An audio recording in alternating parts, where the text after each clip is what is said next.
Estamos no Kodomo no I. Kodomo no I é o Dia das Crianças no Japão.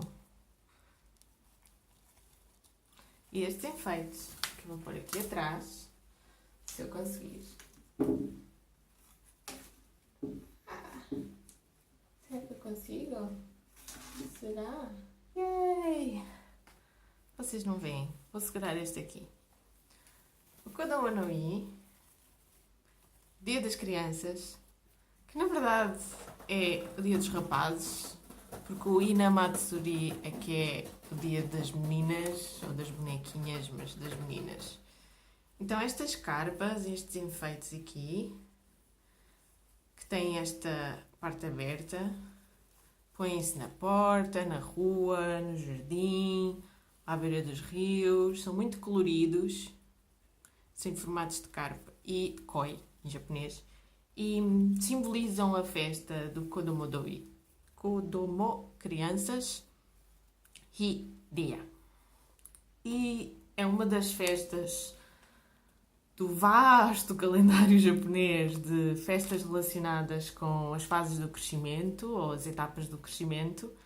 E esta é uma festa que é celebrada em família e às vezes também na prefeitura, ou na Câmara Municipal, ou nos centros comunitários, fazem alguns eventos relacionados com isto.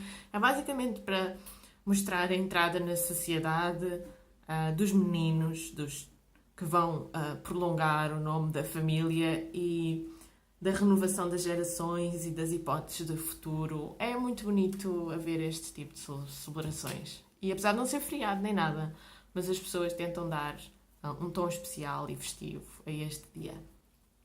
Este vídeo de hoje marca uma série. É uma série em que eu vou, ao longo de 3 vídeos, dos quais este é o primeiro, falar de fases da vida dos japoneses e na sociedade japonesa e no Japão.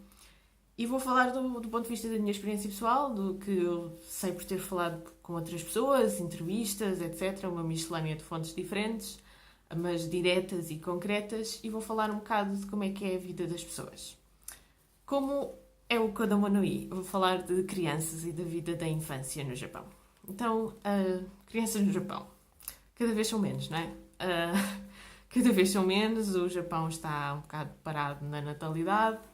E isso é muito problemático e o próprio governo do Japão acha que é problemático, mas não sabe muito bem o que fazer acerca disso. Eles estão a tentar. As mulheres japonesas relatam que é cada vez algo que elas queiram menos fazer, ter filhos, por vários motivos diferentes.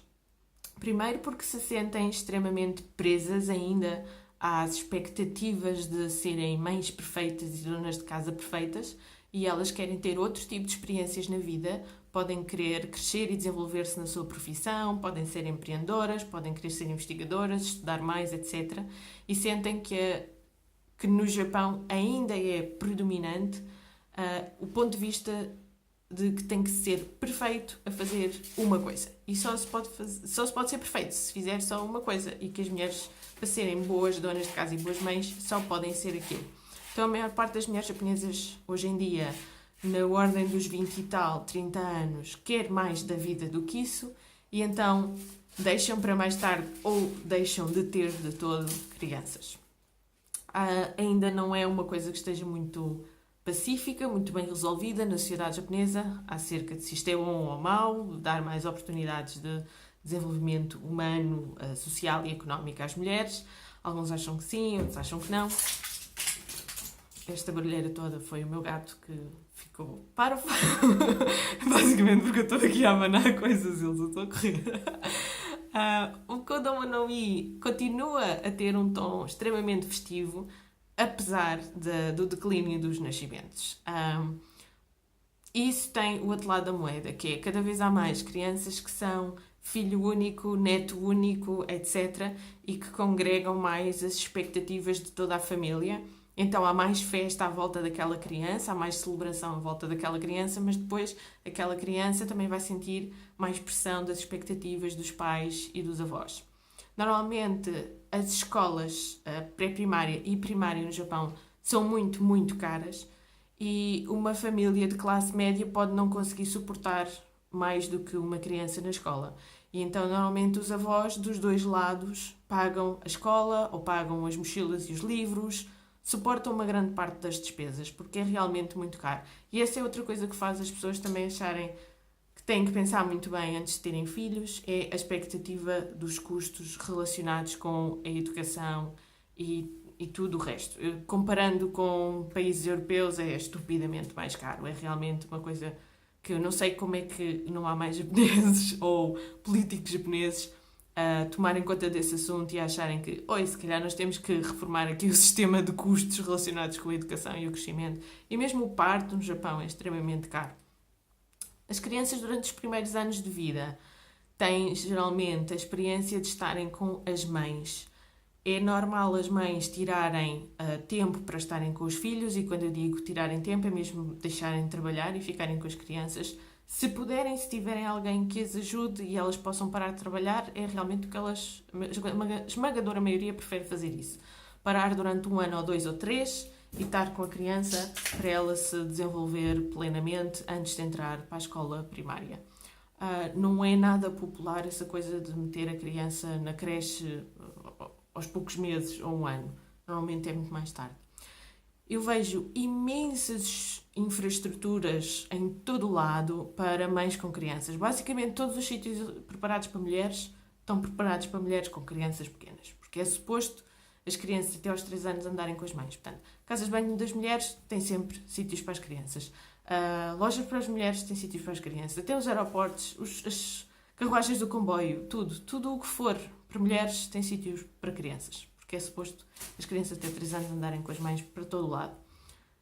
Também já era muito antes de começar a ser popular aqui no Ocidente e mainstream usar aquelas bolsas para ter as crianças connosco, à frente, agarradas ao corpo.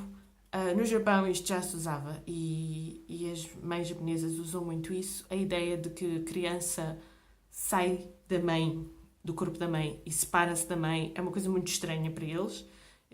A criança continua muito agarrada ao corpo da mãe, muito com a mãe, durante o primeiro ano, os primeiros 2 anos de vida, normalmente.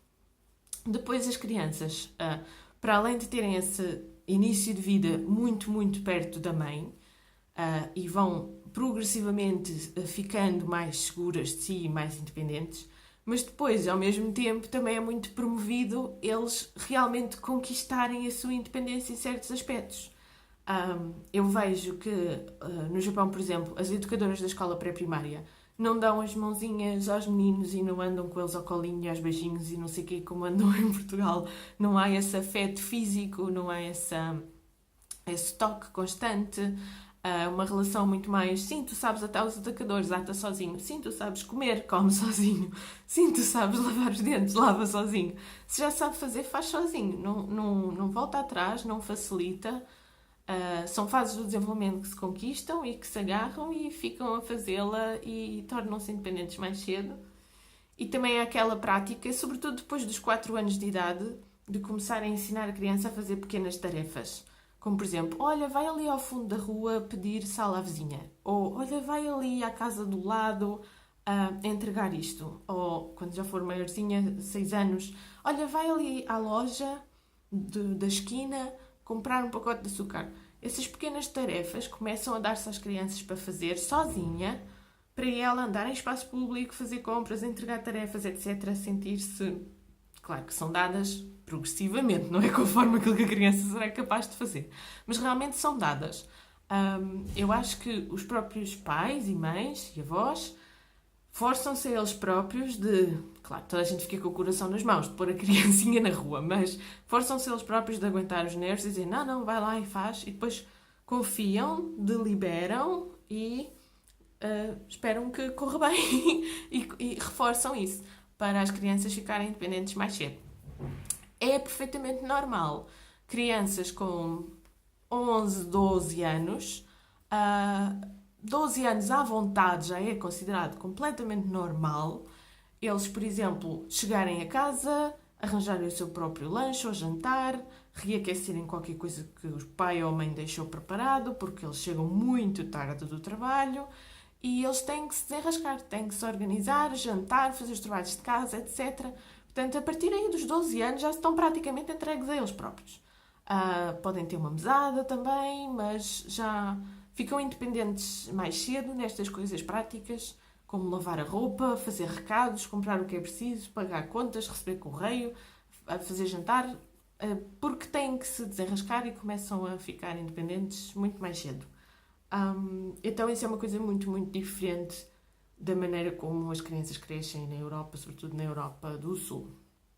Também vão para a escola logo sozinhos, logo a partir da escola primária dos 6 aninhos, vão para a escola sozinhos, nos transportes públicos. Eles têm normalmente fardas da escola, então toda a gente sabe que aquilo é uma criança a ir para a escola, tem umas mochilas que normalmente são todas parecidas, toda a gente sabe.